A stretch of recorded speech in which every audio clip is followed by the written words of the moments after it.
What's up, Goldie Graders? I'm Quackers Co., and this is the fish fry for November 22nd, being held at Sockeye Station.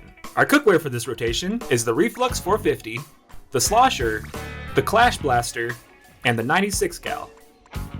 At this point, I'd say they're just playing games with us here at Sockeye Station. Our range is very short, but what we have to our advantage is the ability to take out lessers and our coverage. This kit is really good for getting as much of this map painted as possible. And as long as you know how to use it right, this kit has such incredible lesser control. As long as that Reef-Lux is constantly flicking as quick as it can, and the Slosher is sloshing above enemies, it should clear this map up pretty quickly. And don't forget to put that Clash Blaster a little bit higher up, that way that blast damage can damage as many enemies as possible. And that lesser control is going to be super important on a low tide. Stay focused on causing that damage. And on a low tide, since our range is just a little bit short, make sure you take that Clash Blaster and the 96 gal to take out stingers. All of the weapons on this composition are pretty good at taking out stingers and fish sticks. Just make sure you charge up that Reef-Lux all the way before you do that jumping vertical shot to take out more buckets at a time. But that lesser control can work really well for our glowflies as well. Make sure you try to hit as many enemies as possible with that Reef-Lux's shots, and you try to slosh above the enemies to take out more with one slosh. On a Griller's Wave, the Clash Blaster can do such an incredible job at small fry control. Make sure you take care of that for your teammates. On a Mothership or a Mudmouth Wave, it should be really simple to cause some damage. Just make sure on a Mothership that you move around the map, that way you can actually reach those ships. On a Goldie Seek or a Giant Tornado, just try to make sure you focus on keeping yourself alive. That way every one of your teammates can keep causing that damage and make those waves as trivial as possible. So let's get this map painted and let's have a blast.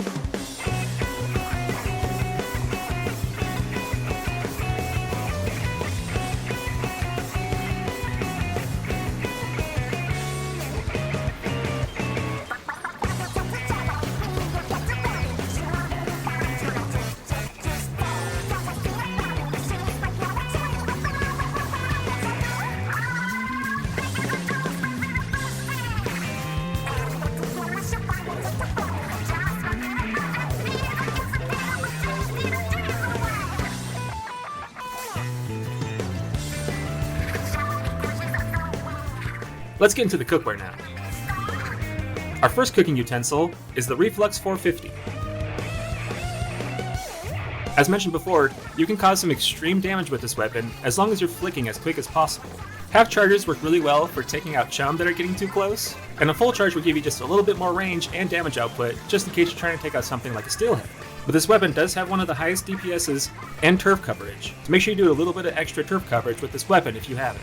And to use all of that DPS, you'll have to make sure that you get as close as possible to something to make sure all those 3 bolts hit. Our second cooking utensil is the Slosher. The Slosher has some pretty good range to it. You just have to make sure you slosh at the right angle to make sure you get all of that range and the damage of the ink as it hits the ground.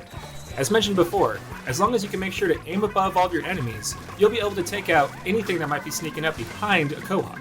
This weapon is the least useful at taking out a stinger, so make sure you keep that in mind in case you want to approach one. And if you want to take out a fish stick, make sure you aim to the right of the rotation of the fish stick, that way that fall damage will take out more enemies at once. This weapon easily has the best wall coverage in this kit, so make sure you do that extra work on covering those walls at the start of the wave.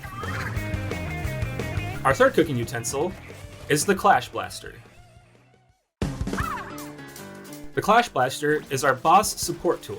It's also the best weapon for taking out stingers, so make sure you use that blast damage to clear the way before you make too dangerous of an approach. This weapon can also really easily take out fish sticks, as long as you get a little bit of extra height on them. But be careful how aggressive you are with this weapon. If you can't connect all of that blast damage to all those enemies, there's probably going to be a small fry that's sneaking up behind them, and it might give you the splat. Our last cooking utensil is the 96 gal. With all the other weapons in the kit being able to cause so much more damage to lessers, you should probably keep this weapon as defensive as possible and focus on splatting bosses. You can also do a little bit of extra help for your team by causing some damage to Cohogs. That way some remnantal damage of all the other 3 weapons could easily splat it. It also has such a slow fire rate that being aggressive with this weapon will probably leave you with some problems. So make sure you maximize your damage output with this weapon. It can take out stingers before any of the other weapons overextend their way to the shoreline. On an extra wave, we actually have a really good composition for it. As mentioned before, the Reef-Lux has one of the highest DPSs in the entire game.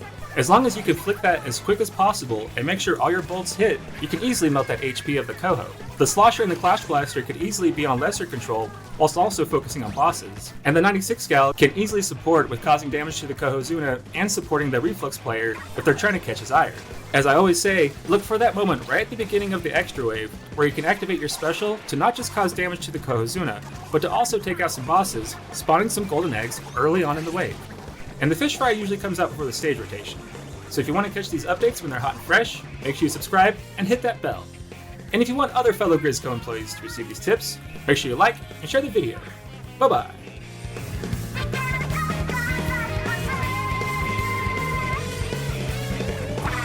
If you want to give the fish fry an algorithm boost, just comment what your favorite or least favorite weapon is of this composition. My favorite weapon is going to be the 96 gal. After doing a solo glowflies with it, you might understand my connection. Alright, bye-bye.